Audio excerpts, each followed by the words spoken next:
Connect and Share, and we are up to number 32 of our Connect and Shares, which we started back in April this year. And with a festive spirit to kick off, may I say Warami, which is Darug language for welcome, and may I pay my respects to all Aboriginal people in our community who care for the land in which we operate, from the lands that you come from today, and pay my respects to all Aboriginal people past, present and future.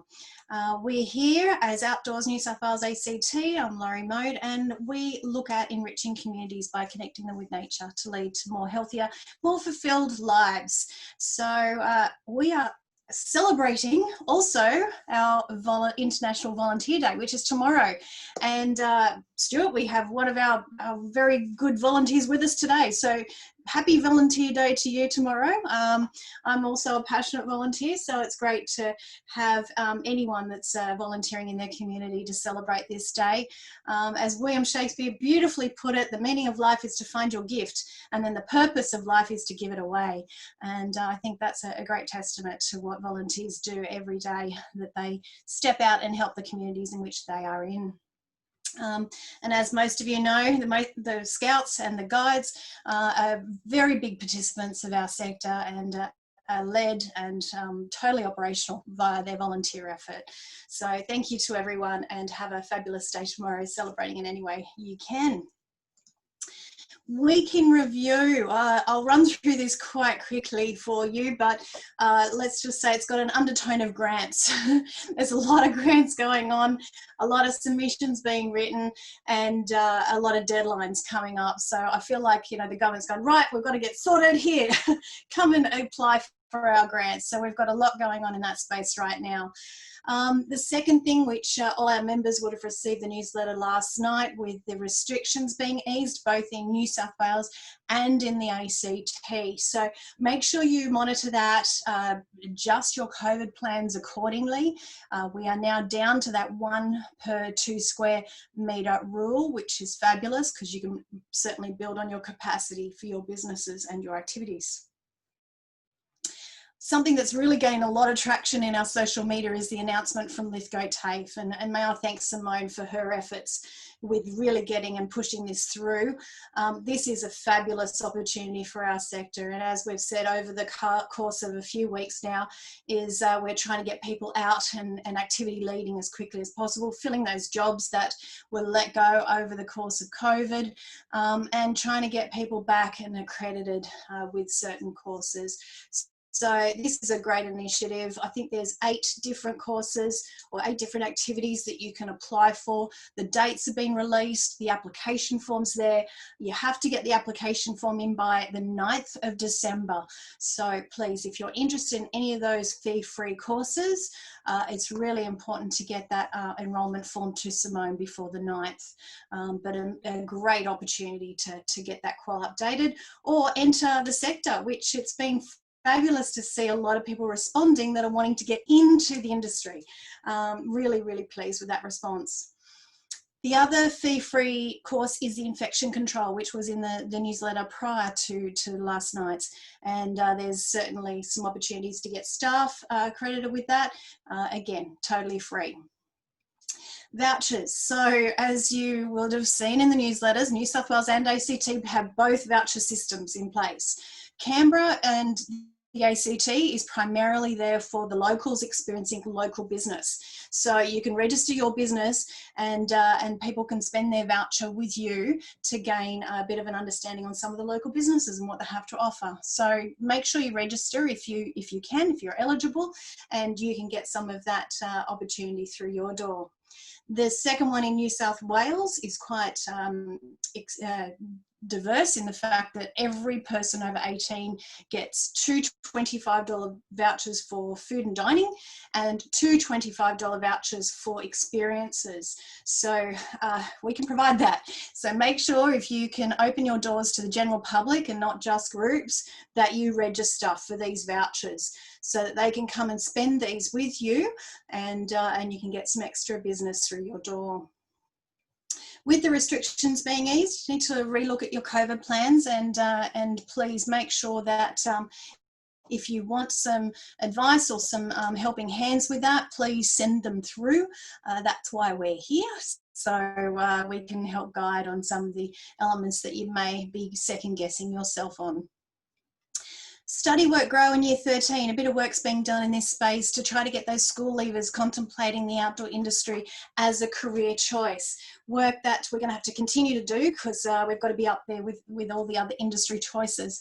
Yeah, some good work happening there, and we'll be certainly updating you as the activities come out. But you would have already seen some great articles that Study Work Grow have put out for us advocating for our sector. The Nature Play Forum is next week, 10th of December. So if you're interested in anything to do with nature play in New South Wales, as you may or may not know, ACT runs a great program, Queensland, Victoria run a great program, WA run a great program.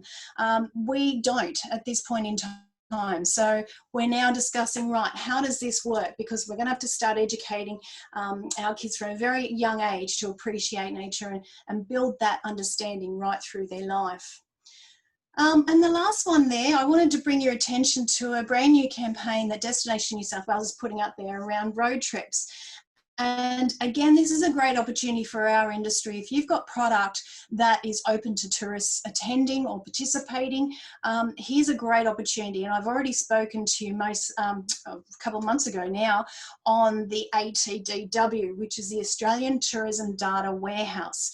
Now, if you haven't already, please get on to Get Connected, which is the New South Wales version of that.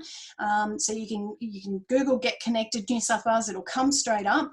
Make sure you get a login, put in your business details, because what that does, it puts it into the database for all tourism websites. So that includes things like australia.com, sydney.com, visitnewsouthwales.com.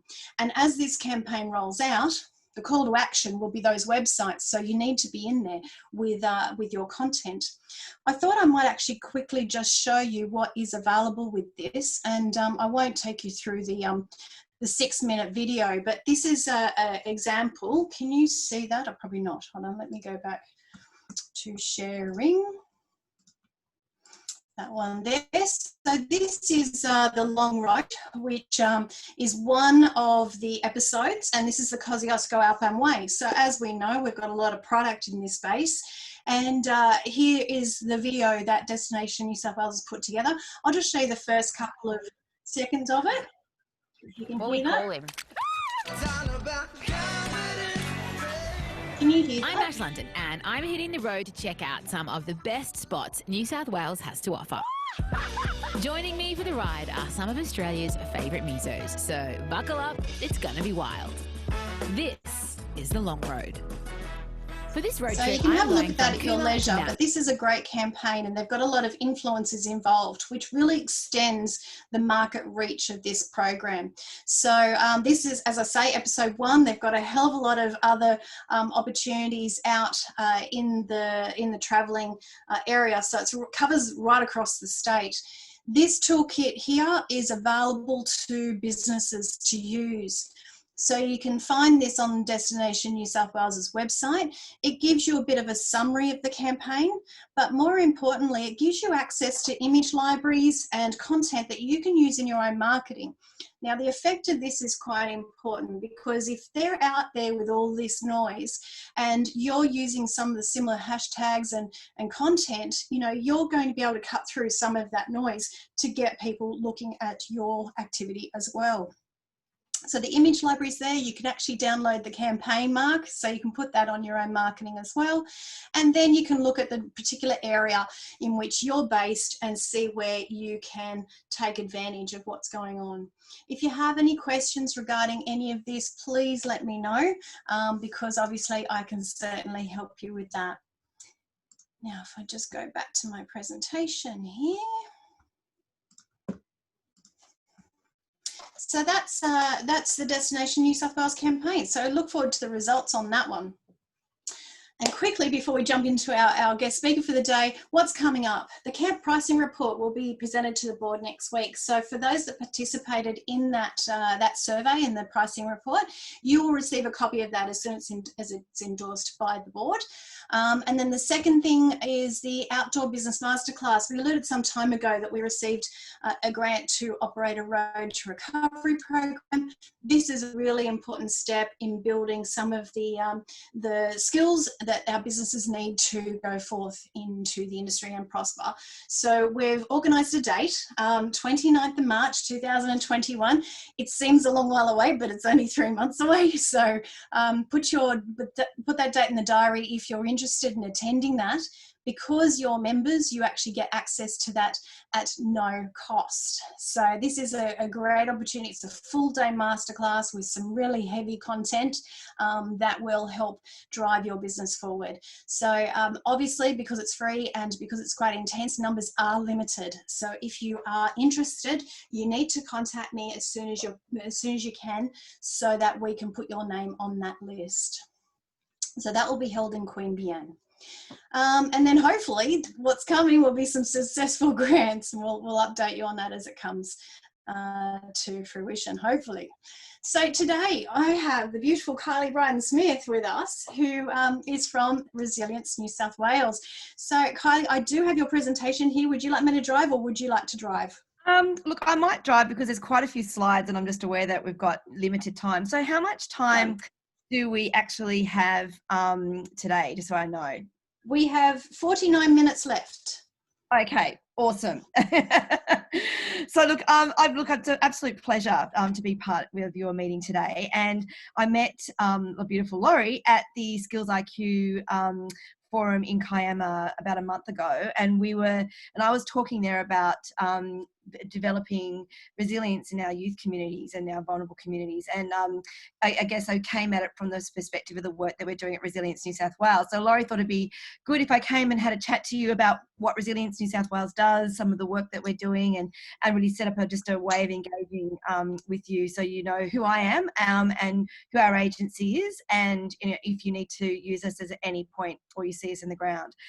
So look, Resilience New South Wales was established back in May, when post bushfires and post, when COVID was well upon us, and when the Premier of New South Wales looked at the fact that, we've had a lot of disasters impacting our state. There's been a lot of, learnings that we've had from, these things that we've experienced, and we've got a lot of communities in pain. And how do we really step up and actually support in the whole notion of building community resilience at the same time as being better prepared for disasters and disruptive events, significant events, and also be ready to take on the learnings of things that we've had in the past to better do things in the future.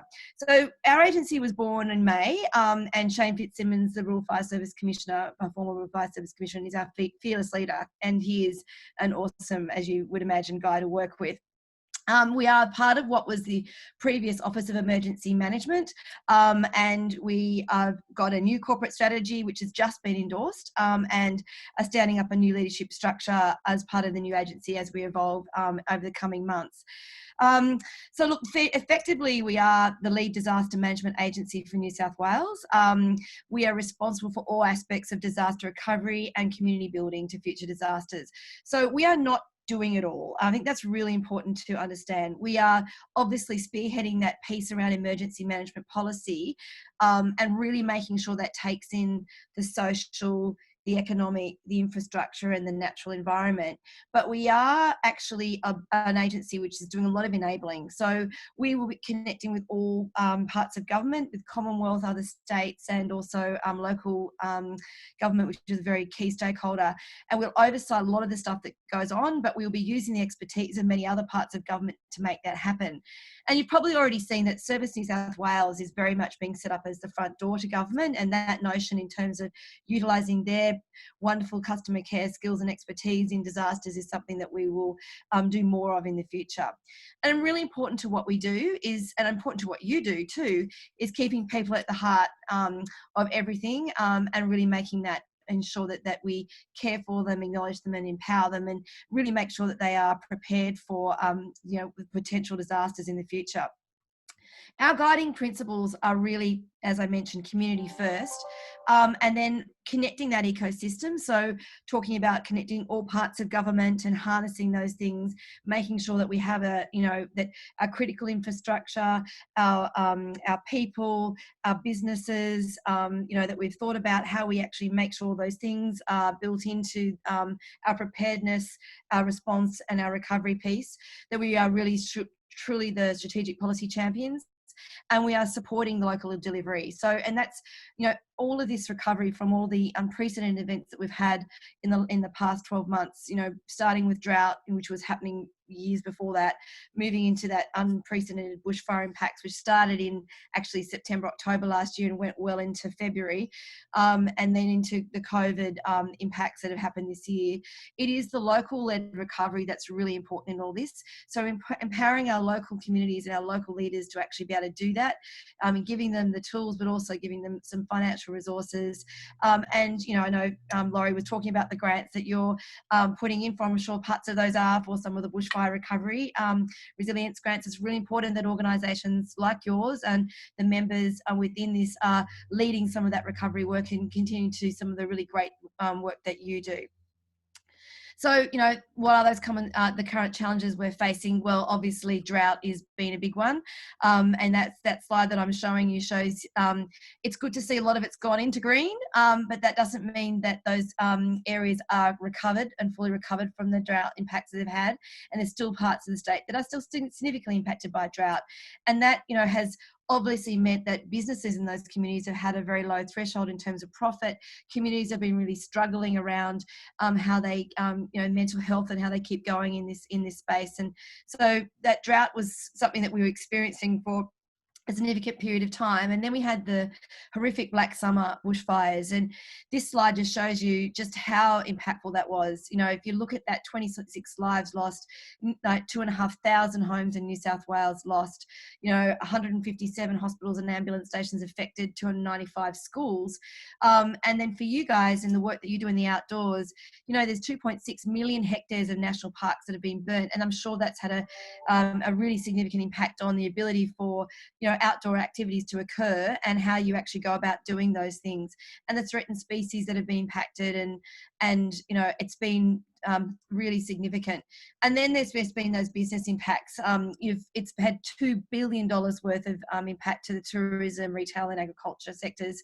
And you can see the impact that it's had right across the board, from primary production right through to forestry and horticulture.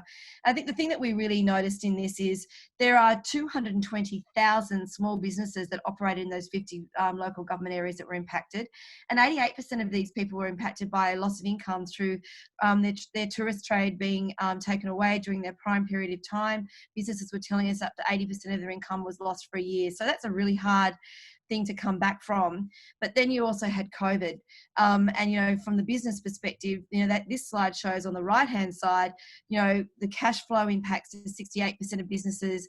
This is a Small Business Commission survey that was done. They've done 9 waves of it now over the period from March to the end of October. And you can see there just how, even though we've had a decline in the impacts, it's still there.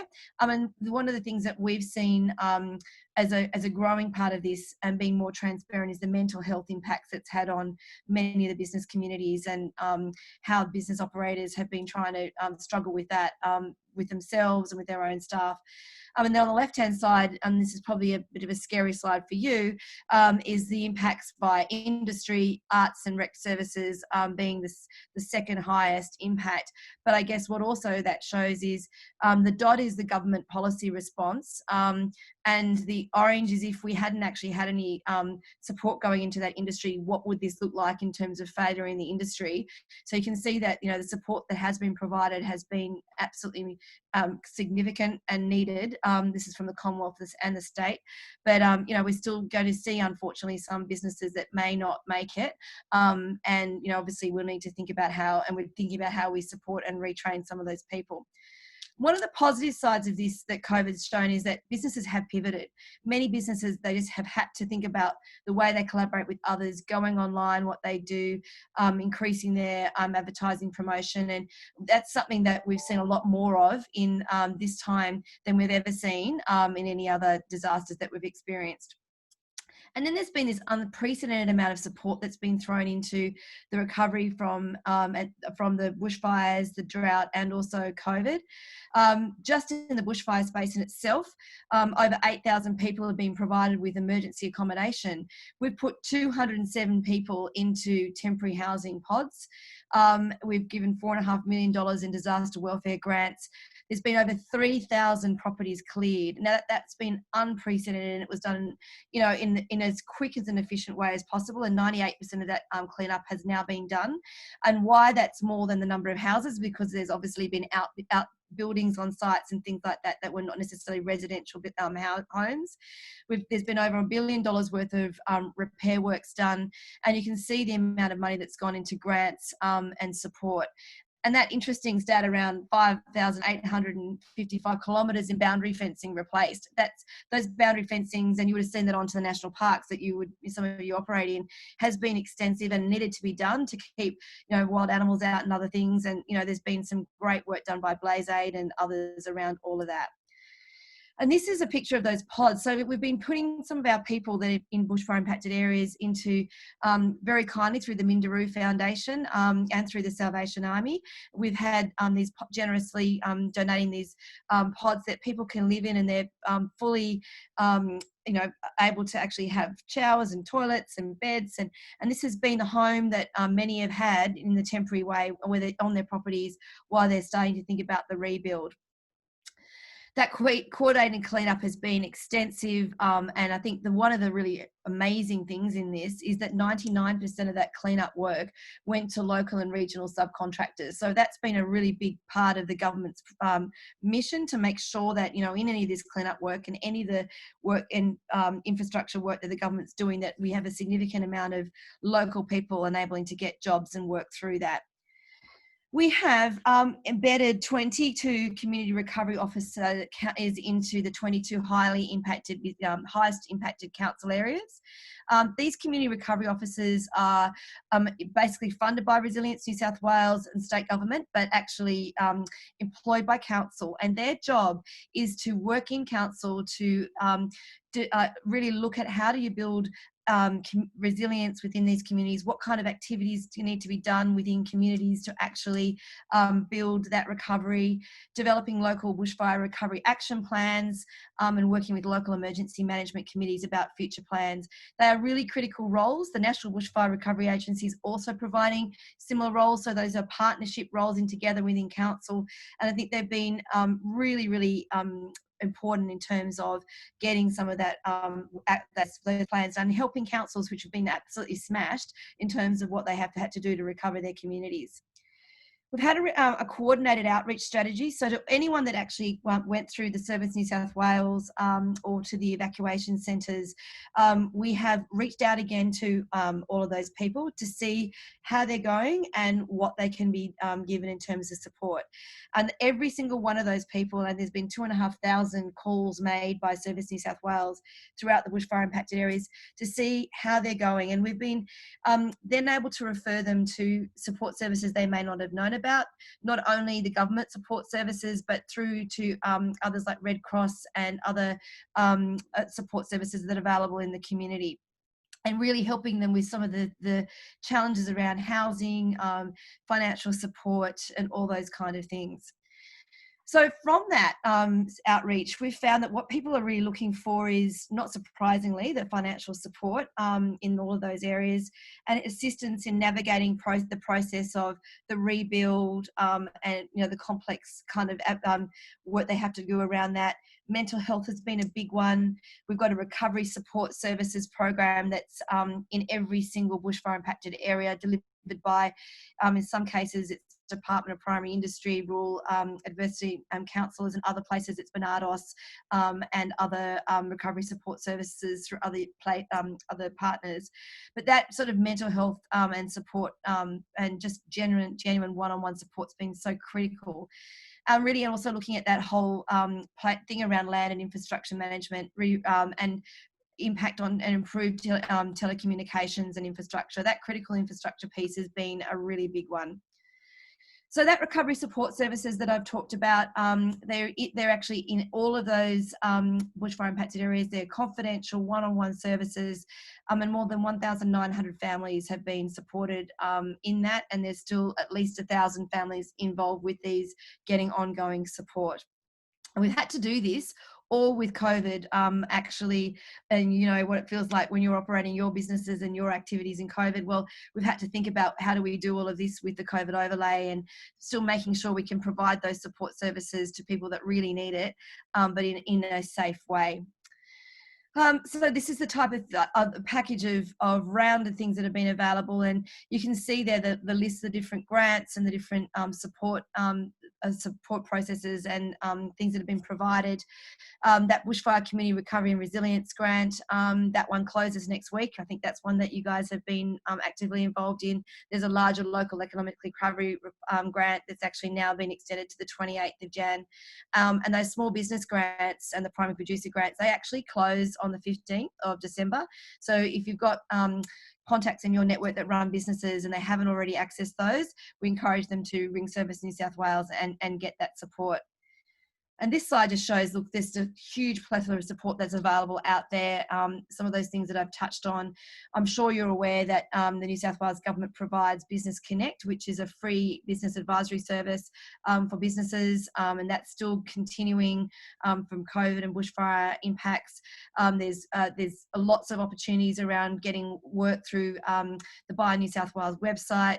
There's the grants we talked about. The Small Business Commissioner helps businesses who have any disputes with free and confidential advice, and there's a range of mental health and other support services available.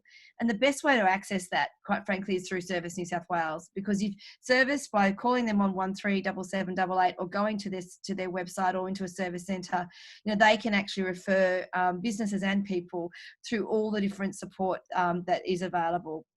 So that's just an overview of that. So I guess what are the opportunities coming out of all of this? Well, we've seen a real opportunity to increase collaboration, even the collaboration with coming and talking to you guys today, and then looking at how we can work with your sector in building resilience into communities and things like that. That's really important. You know, Service New South Wales, as I mentioned, is really going to continue their wonderful job in terms of being that customer care for everybody, and that will continue post all of this. And, you know, just trying to find the right pathways to get that type of assistance. The world that we live in has reinvented the way we work, the way we do business, the way we talk to each other, and how we actually upskill. So there's obviously the virtual world is the world that we've really had to be plunged into and will continue, but there's nothing like the face-to-face as well. But I guess that looking at how we as people in the business sector and people in the outdoor sector actually continue to use and take advantage of that. You obviously see the benefits of this whole, you know, with the border closures and the real interest in travelling within New South Wales, and now the borders are opening, getting more people in from other states as well. That, you know, that domestic tourism opportunity is huge. And Laurie was talking to you about the Destination New South Wales Great Escape program. That is definitely take advantage of all the work that Destination New South Wales is doing for the industry. They've got some great tools, as Laurie was saying, and continue to access that will be terrific. And there's also that kind of a real back to nature. We've seen, as you would have seen, the great the interest of people actually just to explore their own backyards and explore more of the state. I think that's an awesome one for your sector to take advantage of. And then there's about getting ready for the future. We really have a real focus on doing things better and getting better prepared. So on our emergency.sw.gov.au site, there is a whole range of tools for get ready for business as well as getting ready as a community. There's the Get Ready Toolkit for businesses on there. I'd encourage you to have a look at that. And then the Small Business Commission actually is about to launch today a business continuity toolkit, which will actually help businesses and not-for-profit organisations think about what are the things you need to think about in terms of an imminent disaster or an event that's going to disrupt the way you do things, and everything from where you store your documents, have you got contact details of all your suppliers and customers and people that you deal with, have you got a plan if something happens, how do you evacuate, how do you look after your customers and clients, all of those kind of things. So I encourage you to have a look at that and make use of it. And then we've had some really amazing stories of resilience that we've seen in our journey, and I'm sure you've seen a lot in your own communities. And I just wanted to share a few of those. And some of these next few slides go through some of the people that have been really impacted, and then how they've been able to take advantage of the support that's been made to them and give them some hope for the future. So this was a couple that Sue and Gordon had bought their property just before the fires, and they only got out with their cats, returning later to find their house, their shed and their possessions all gone. So the Cobargo Relief Centre, they were assigned a bushfire customer care specialist through Service New South Wales, who helped them liaise with Langer Rort for the cleanup, give a refund of council rates, and assisted them in applying for grants. And that they found that really absolutely awesome. And then we have a lovely family here that Kelvin and Kerry lost everything as well, their home, and they were one of the fortunate to get a Minderoo pod where they're now living whilst their home is rebuilt, and they found that enormously helpful. This is a little bit more of a sad one. Elizabeth and Tom, they live out near Lithgow, and they lost almost everything in that Gospers fire, Mountains fire. They've obviously also got a Minderoo pod, and we checked in with them in June, and we then later heard that unfortunately Tom passed away. But Elizabeth is now rebuilding, and want everyone to know that she's okay, as much as it's been challenging. But I guess these are the human stories of the face of some of those fires.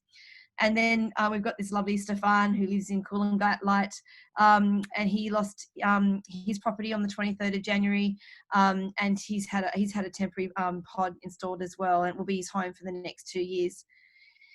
In Bellbrook, we got to see these amazing people, and there's our leader Shane with the principal of Bellbrook Primary School, and they were the safe haven for many people who were evacuated in their community, including some very vulnerable Aboriginal people, and we were checking in on them to see how they were going. But I guess this is some of the people that who have really done amazing work to help their communities. And you probably may recognise Danielle. She was the lady who, when the Prime Minister came to Cobargo, had the goats when she was very upset and very distressed at that time. I'd like to know that Danielle is actually doing a lot better, and she's running the Cobargo Relief Centre and is doing an absolutely awesome job of that. And we've had a lot of work engagement with her and helping that community in their recovery.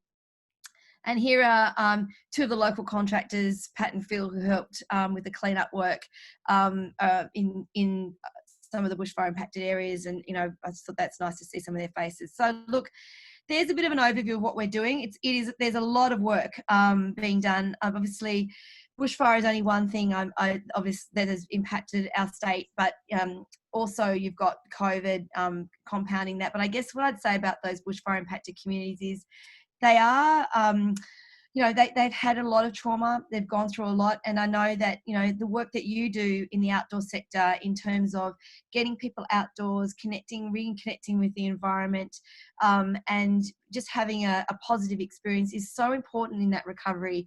The work that Scouts and Guides do in really building up those young people and giving them the opportunity to express themselves and share their experiences is just so important. So I'd encourage you. I do think you play a really important role in building resilience in our state and our communities, and that outdoor sector is a really important one. And I guess I hope that you get the support you need to do the great things that you do. So Laurie, I might leave it there and just open up for any questions. Thank you, Kylie. That's an awesome overview. And I love your final comments, because I think that's certainly significant when we look at what we stand for and what we do. And I started the session by explaining that, we help people in connecting with nature for healthy and more fulfilled lives. But I think that resilience part is something that was really unexplored until this year. And more I'm seeing reports around youth suicides, teenage suicides, and I suppose I'm putting you on the spot here, but a big question I've got is, how can Resilience New South Wales help us in getting that word out there about the resilience building that we provide in some of these youth and also everyone across all age groups? Is really, we build some skills that are life skills. Totally. Look, I think, internally within the organisation and within government, just having these relationships so we can be the best advocate for you within the government realms in the work that we do. But in building up the awareness that the work that you do, there are across the state some resilience and recovery committees that we're running that are connecting all parts of government together. And in those, and they've got within each of the 7 regional areas, and then there'll be 3 in the Metro Sydney area. I mean, in part of that, they are looking at what are the resilience building activities that are going on in those local communities. So I think it's making sure that we advocate for and ensure that we capture the great work that scouts and guides and the outdoor sector are doing as a whole to build that resilience. And I can tell you from the work that we do, and a lot of your target markets are young people, that youth target by that youth sector is one that's really, it is highly vulnerable. We've seen the level of suicides increase through COVID, and I think that is something that we are very aware of, and we're putting time and resources into thinking about how we do it. But how better we don't want to be reinventing the wheel when you guys are already doing great stuff.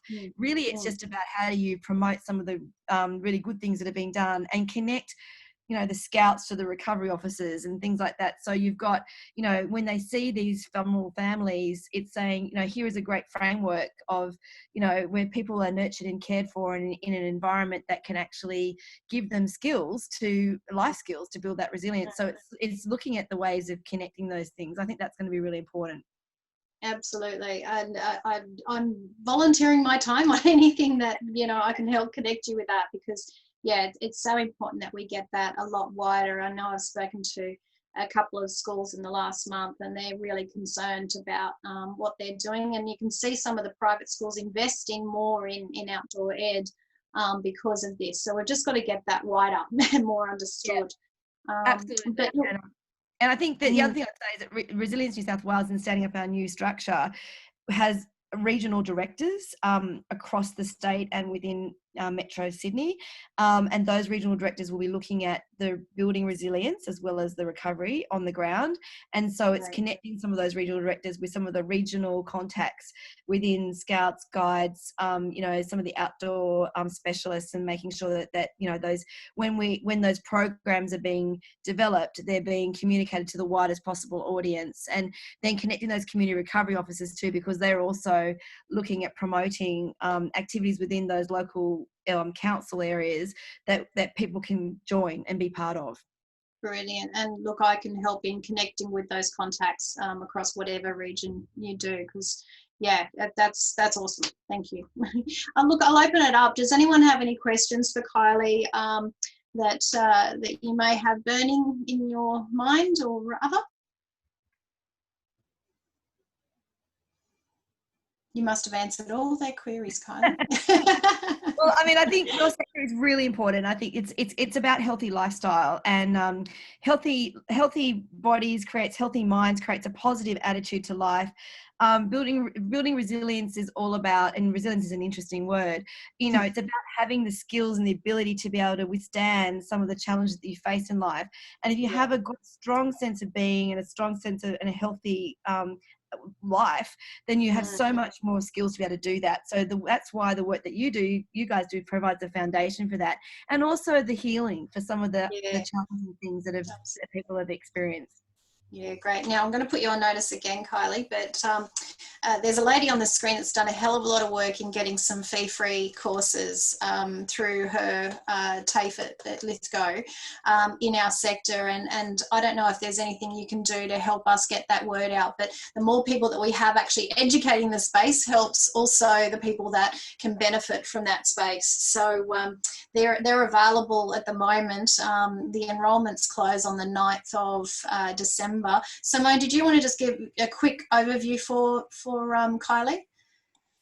Yeah, sure. Kylie, I can actually send you, if you put your email here, I can actually send it to you.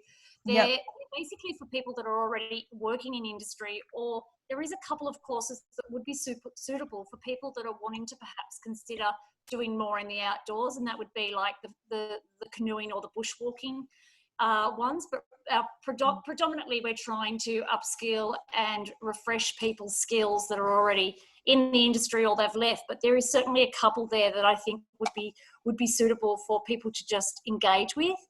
They are run for us. The bushwalking is run out of the Blue Mountains region, and the canoeing one will predominantly be down in the Southern Highlands and coastal around St George's Basin area, where a lot of people have been fire affected. We've got a holiday home ourselves down in Manana, so we were there during the fires, and I helped at the community centre there for the holidays. So yeah, that's sort of what we've got, and I'll certainly send that to you, and please share. I will, absolutely, and I'll share it to there's a community recovery officer definitely on this in the Windsor Carriby area. There's definitely one up in the Lithgow area, so I will share it to those people as well as to other parts of you know, the sector that I think within government they might actually get it out. Yeah, that's awesome. Thank you so much. That'd be really helpful. Pleasure. Thanks, Laurie. Thanks, mate, and thanks, Kylie, for that. That's awesome. And please extend Outdoors New South Wales at ACT's message on thanking the volunteers and everyone who's helping out there. And you're more than welcome to join us any other Friday at 10 o'clock. We're always here. And thanks again for joining us. Pleasure. Look, and keep up the great work. You know, you guys I love it. I kind of get, when I went to your website last night, I saw the beautiful pictures, and I'm an outdoor girl myself, and I'm like, oh, I'd love to do that. Well, let us know. I'll connect you with someone that can. Thanks. All right. See you later. Kylie. Thank you. Bye. And guys, I think to the rest of the time that we have together, I just want to open it up. I know that there's been some awesome discussion around the proposed program, which I said even last week, and I think on socials as well, is the conversation itself has just been so invaluable. And it's sort of pathing away to something that can work for the industry and work for the sector. We're certainly not at the end of the road to work out what the best solution is.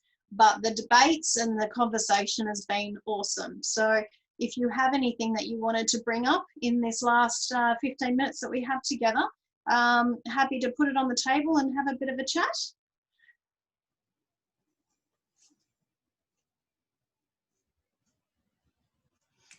Oh, everyone's quiet today.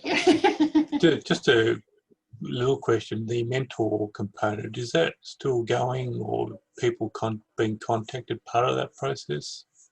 I know a few people have put their names there, but they've yet to be talked to at this point. Yes, with all of the with all of the grants that we've submitted, we haven't had any come back and say if they've been accepted or not yet. One of those is the mentoring program. So that was applied for. I can't remember the name of the department now, but it was sent quite a while ago. It was meant to be announced before Christmas, so I'm hoping that we actually do get some response, because I'd love to start that next year, early next year, so it becomes a program that we can help. So thanks, Stuart. I'll certainly let everyone know when and if we do hear on that one. Yep. It's an area that I'm very passionate about. No, I just had, because I was advocating it and people said, yeah, I'll put my name against it, and now they're saying what's happening. I haven't heard anything. Right. Yeah. Good point. I will correspond with them and just let them know that we still haven't had anything, so I will definitely do that. Thanks for the reminder. Awesome. So as you guys would have seen on the newsletter that I sent out too, the closing of comment on that program does finish this Sunday. So if you've got anything else you want to add to that conversation, please do so, and then I'll start formulating a report for my board, and start having a discussion about what next. So. Yes, certainly I'm thinking that whatever we do needs to be around benefits for the leaders, yeah? From my point of view as a person that's both a leader and an owner, the next step, of course, would be encouraging the leaders to form a union, or something similar, which is probably not an ideal thing, particularly if we bring up 1891 and the shearers' strike or something like that. Yeah. We could all be under the Southern Cross flag, and Eureka Stockade all over again. Yeah. Absolutely. But I mean, certainly if we don't come up with better pay, better conditions, a lot of leaders don't know what their rights and responsibilities are, and they've got no one to talk to. Yeah. So I think providing that, not only advocating for leaders and pushing for change, but providing a forum where people can say, I have just been asked by an operator to go caving as a single leader. I'm not quite sure what to do. And if they're not experienced, they need someone that they can, an organisation they can talk to, or a system where, someone can point out, no, you don't do that, walk away. It's, the good practice guide says to leaders or whatever it might be, So I think we could slowly attract interest, I think, if we provide value, because it's probably not money as much as time to become involved in something. I guess with that, you then put a minimum criteria of what we expect for them to operate in that environment, whether it be what type of qualification or whatever. So what do you mean, Stu? So it's still giving them criteria on what we expect, but making sure the benefits are there. Yeah, and then making sure they've got the right certification, let's say, or right experiences to be able to do that activity. I mean, the first step, I think, is probably getting a bit of a feel for what people actually do, from true.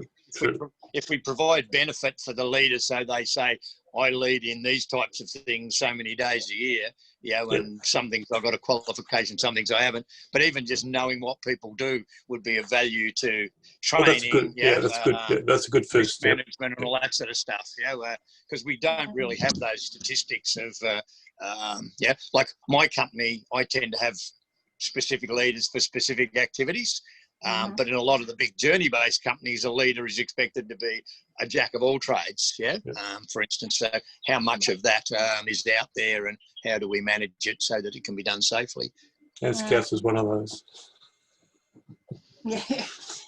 Interesting. I've had quite a few people call me as well, which has been awesome, because then they can articulate, really where their passion or drive is. And one in particular said to me this week, got to be conscious of not trying to do too many things, and then the results sort of minimized.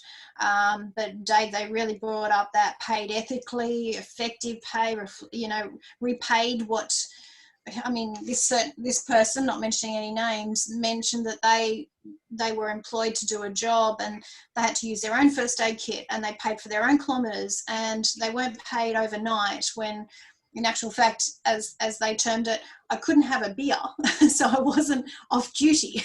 I was on duty, but, you don't get paid for that time. So, it's really interesting stuff that's starting to come out. Well, I mean, even just, until we get a pay rate of our own for, the various parts of the sector, even if we can just move everyone to the miscellaneous workers award, right? A lot of the sector still pays on the tourism, the attractions, that I can't think of the other award that some people use, but it's quite it's a lower one anyway. The ones that fairs and stuff use, So if we pick the best award that pays the best. It's the amusement award, Dave. Yeah, that's the one. That's dreadful. Yeah. Someone actually offered me a job at a camp environment, and it was $26.93, and that was including my casual 25% allowance. Yeah.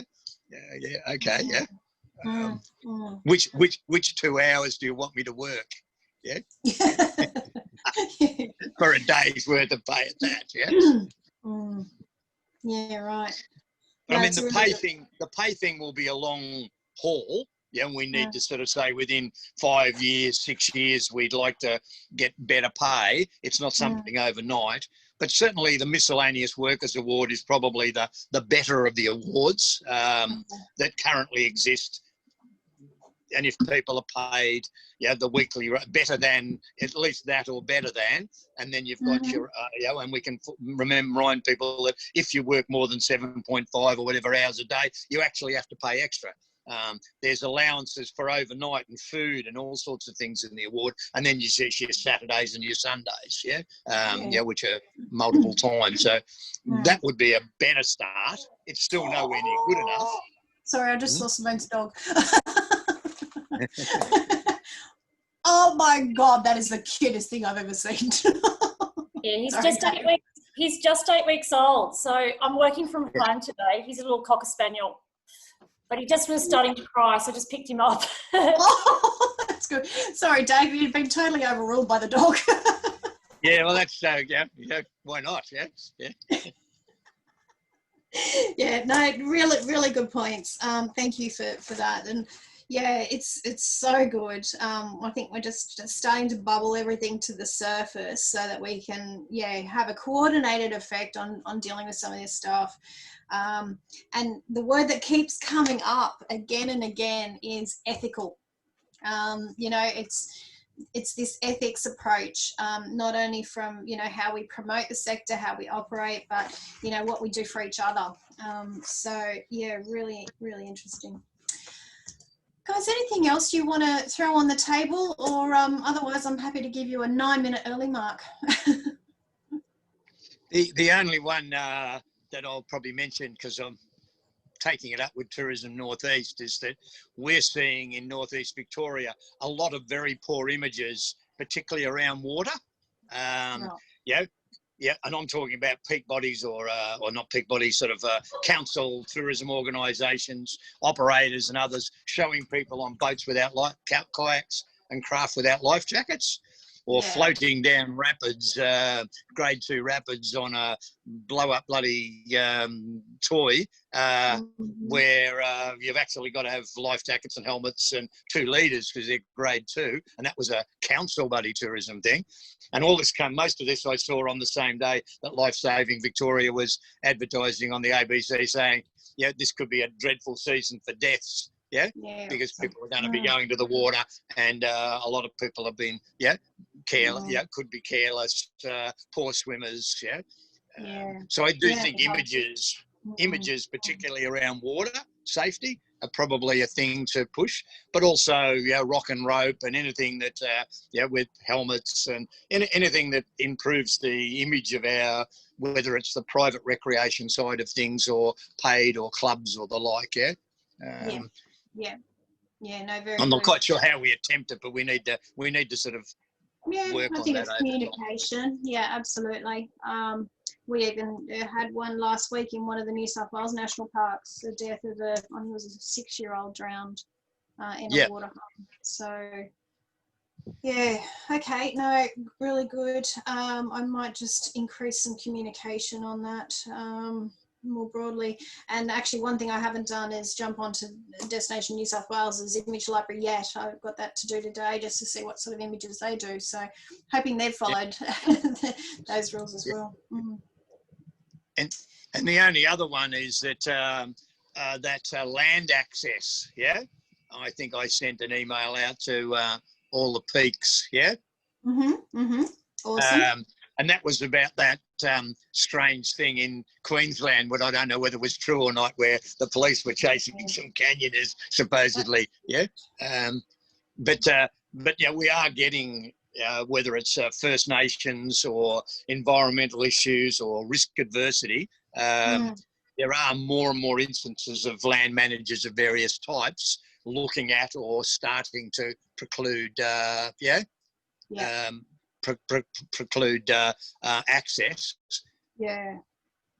So that was interesting because obviously Dom didn't know anything about that, but this is a post that someone said, you know, canyoning is illegal. And, you know, if that goes out, then yeah, how do we rein that in? I mean, we've got to keep on to this sort of stuff, but certainly dealing with the land managers as well and understanding, you know, are they the contributors to this? Well, I mean, in that particular instance, if you clicked on the link, it actually showed that the Police Queensland were chasing these guys that had been canyoning and had posted their pictures. Who are these guys? And it was in with, cattle rustlers and bloody break and enter experts in the country and everything like that. So it looked like it was, plus, of course, we might get instances of climbers, a good example, the Grampians or an Aboriginal area that we're not supposed to access.